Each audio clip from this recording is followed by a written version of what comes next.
The moment is here, you can stop your search. It's Comics by Perch. Hey everybody, this is Perch. I deliberately didn't say this part, so let me back up a little bit. Somebody mailed a question in a while back, and they, at the very end, they said, "Yeah, you don't need to read this part." But basically, the writer was saying, "I'm a woman," and I'm curious that a lot of the people who write mails for you or mails to you, and you read them, the comment section assumes it's a man. Now and they kind of found that funny. Like it's just funny that there's this kind of default assumption that's a guy writing in.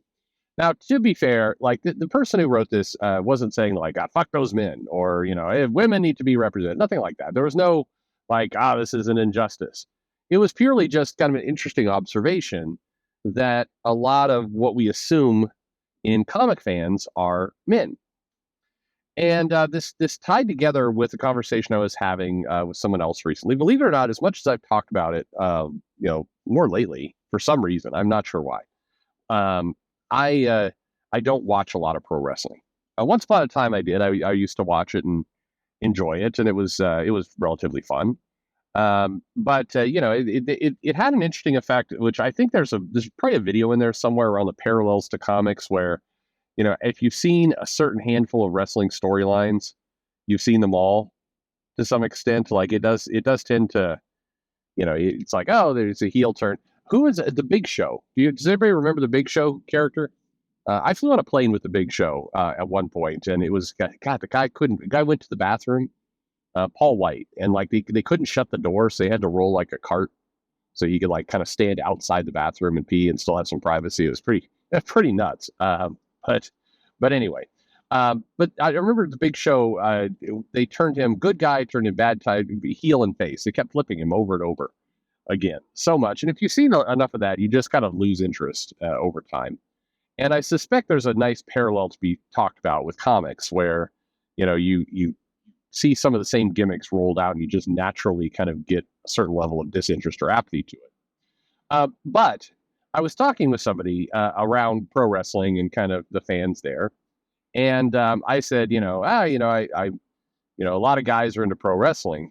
And she, person I was talking to, said, actually, it's pretty popular with women these days. There's definitely more men in the crowd for sure, and people who are paying attention. But they're pointing to some articles or some study that the WWE did or something, and they're like, a good healthy 35% of their audience are women. And that's why certain wrestlers kind of appeal to women. So characters like Seth Rollins definitely appeals to women. And it's not like the women are just going for the female wrestlers, that they've put more emphasis on female wrestling. The women are kind of into the men wrestling. And quite frankly, a lot of the men are into the women wrestlers, for mysterious reasons that probably have to do with skin tight clothes and boobs. But anyway, it is... 35%, it's a big number, but it makes sense.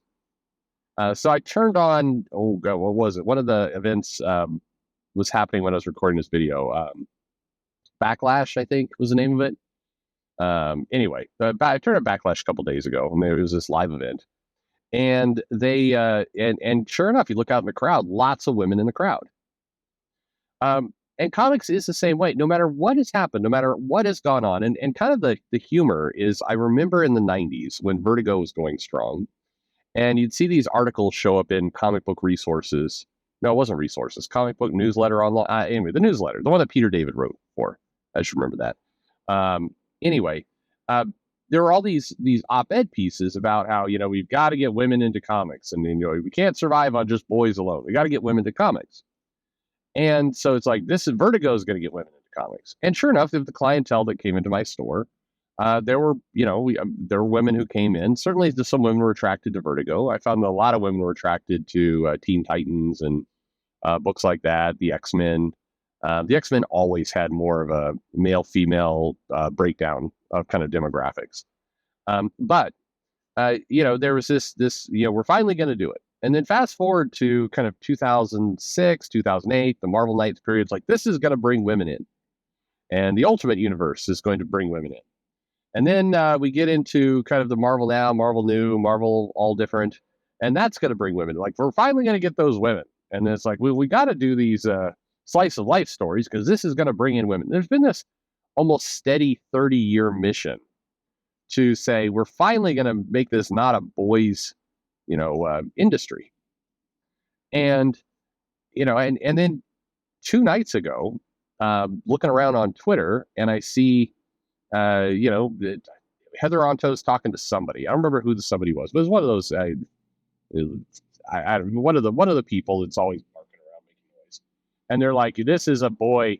We've got to make this. The mainstream has to be more than just boys reading comics. We got to get women in there." It's like, Jesus Christ, it's 2023, and people are still barking up this tree of getting women to do comics.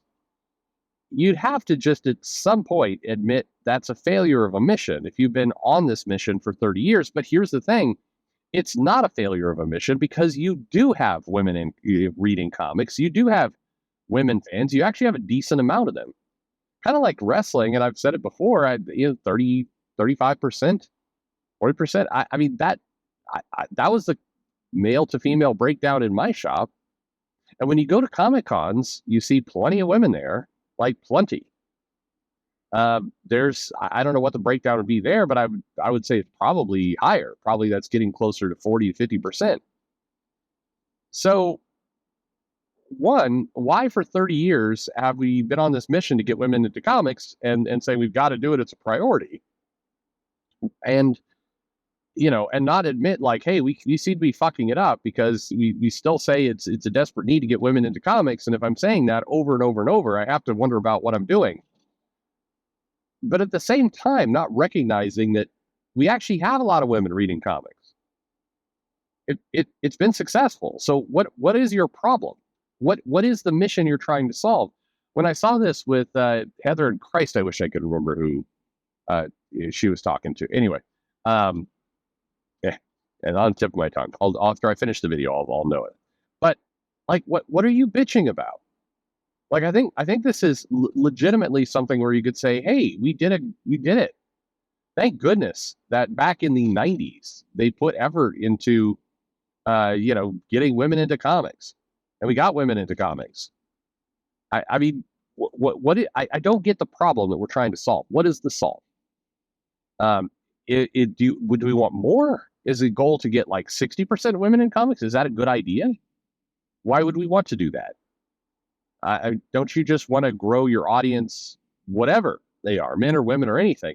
I do understand, by the way, if your audience is 98% men, why you would say, hey, we should put a priority on getting some women into comics. I get that because your scale and your growth is going to start to become very limited if you're completely tipped into one gender. Totally understand that.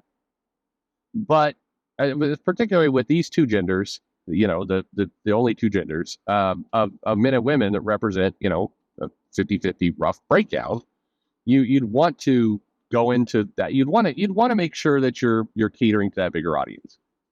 But having accomplished that, or at least, like wrestling and like comics where you've got a decent, healthy percentage of women, your goal should pivot to just scale. How do you just get more of everything? More women, more men, more readers, more buyers. That's where you'd want to go.